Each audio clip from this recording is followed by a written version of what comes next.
Cañon City Middle School staff has been working hard to prepare students for future careers.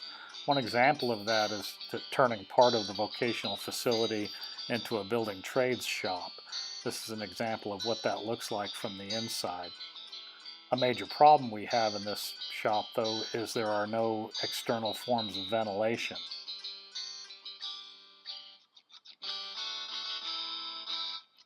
Mr. Peterson's taking us into the area where tools are operated. The only dust collector we have is that portable one on the floor.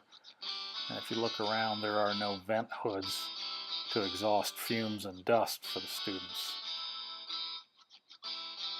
Mr. Peterson will show you also that these original windows on the facility are unable to be operated.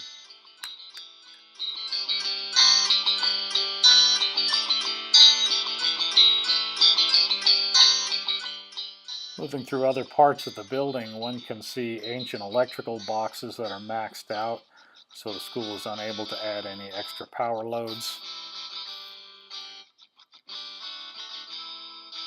This custodial closet actually houses one of our power panels, and modern code would not allow that.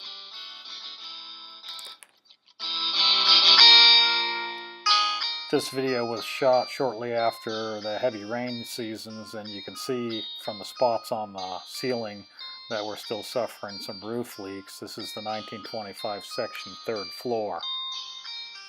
What's a bit frightening about this is there are parts of the ceiling that still have asbestos-laden plaster. You can see the plaster breaking away from the lathe in this area.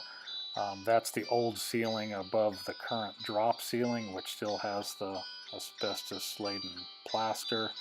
These are ceiling tiles that have fallen off in a section of the building. The glue that held those tiles up included asbestos, and this is a primary view of what that ceiling looks like above the drop ceiling.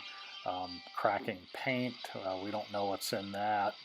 Rusting rebar that reinforces some of the concrete, and once again, plaster that contains asbestos. It takes a trip to the basement to get to the 1st floor, which contains the cafeteria, access to the old gym, but also some other interesting areas of the old building. The old locker room area in this part of the facility actually serves as our storage for athletic equipment. It's heated with old steam pipes, and you can see some newer feathering type of radiating heaters were added, but they don't even have covers. There's signs of some structural movement in this part of the facility as well. And there's even a restroom in here that certainly isn't up to ADA standards. Once again, this space is not up to modern code. As you can see, Mr. Peterson almost hits his head on the ceiling as he walks through it.